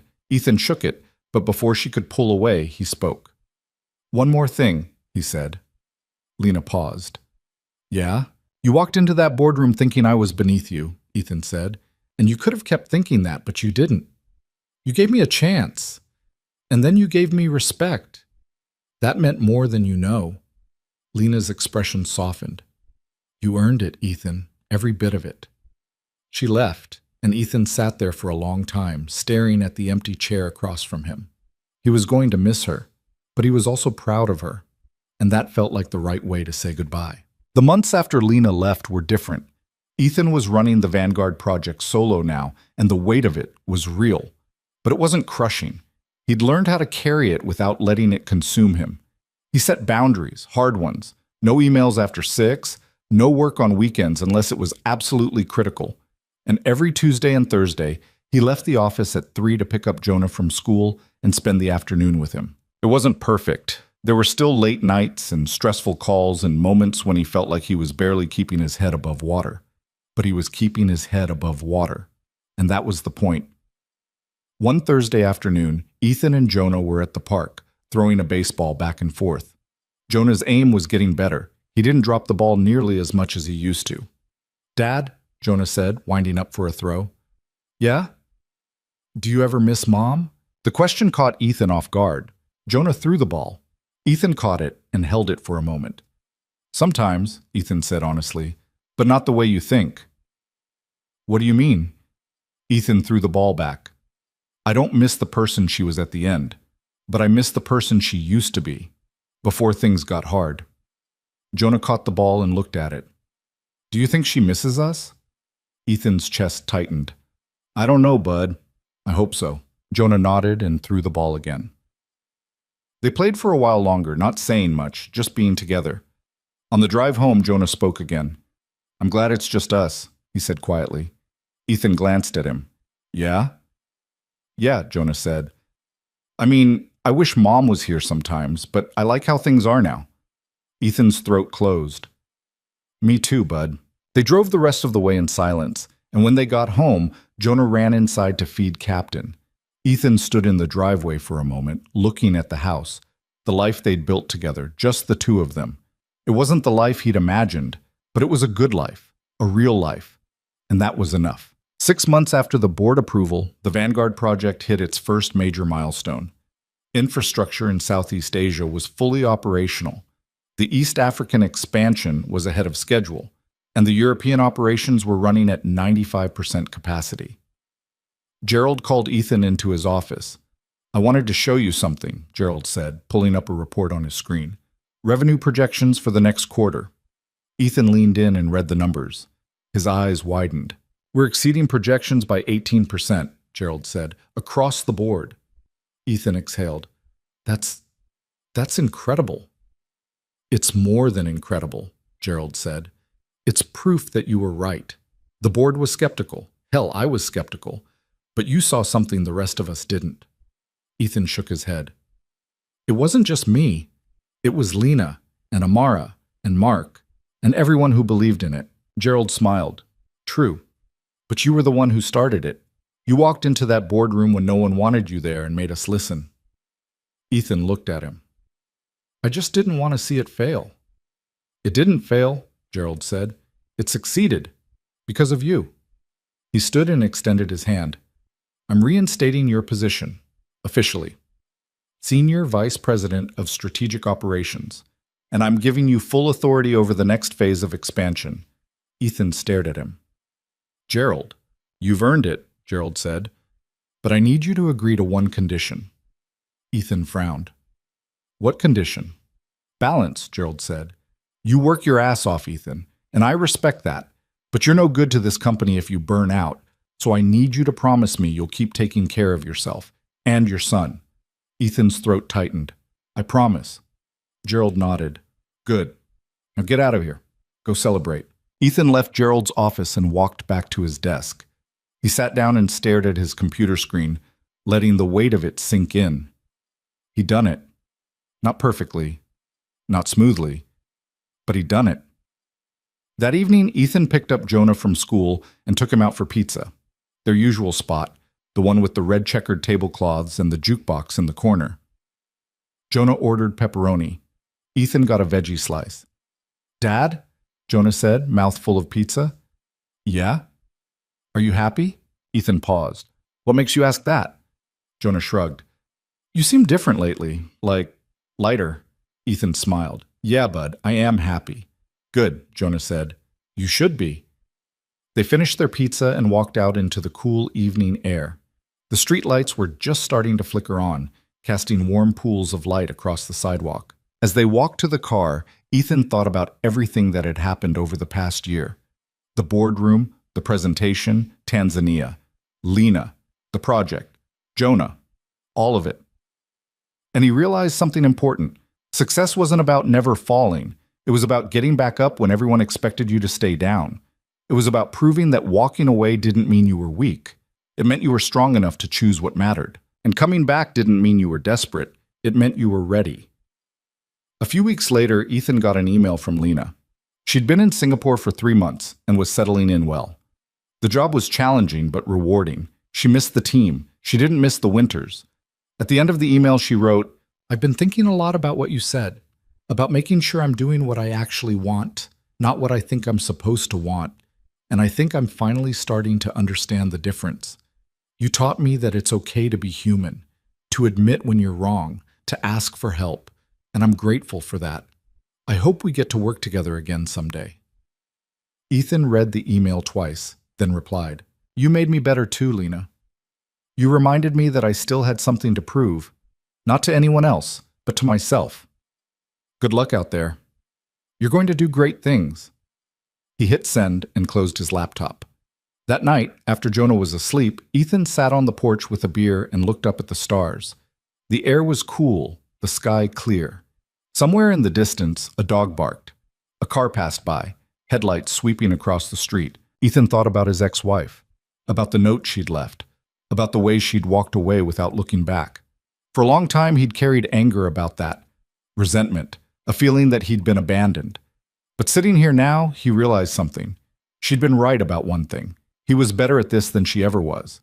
Not because he was perfect, not because he had all the answers, but because he'd stayed, because he'd chosen Jonah, because he'd figured out how to be both a father and a man with ambition. And that was worth more than any title or promotion or validation from a boardroom full of executives. The next morning, Ethan woke up early and went for a run. The city was still quiet, the streets empty except for a few delivery trucks and early commuters. He ran hard, pushing himself, feeling the burn in his lungs and the ache in his legs. By the time he got back, the sun was rising. He showered, made breakfast, and woke Jonah up for school. Morning, bud, Ethan said, opening the curtains. Jonah groaned and pulled the blanket over his head. 5 more minutes, Ethan laughed. You said that yesterday. Come on, breakfast is ready. Jonah dragged himself out of bed and stumbled downstairs. They ate together, eggs and toast, orange juice, the usual. What are you doing today? Jonah asked. Meetings, Ethan said. Calls, the usual. What about you? We're starting a new project in science, something about ecosystems. Ethan grinned. Sounds cool. Yeah, Jonah said. I'm going to do mine on coral reef. That's a good choice. They finished breakfast and Ethan drove Jonah to school. As his son climbed out of the car, he turned back. Dad? Yeah? Thanks for being here. Ethan's throat tightened. Always, bud.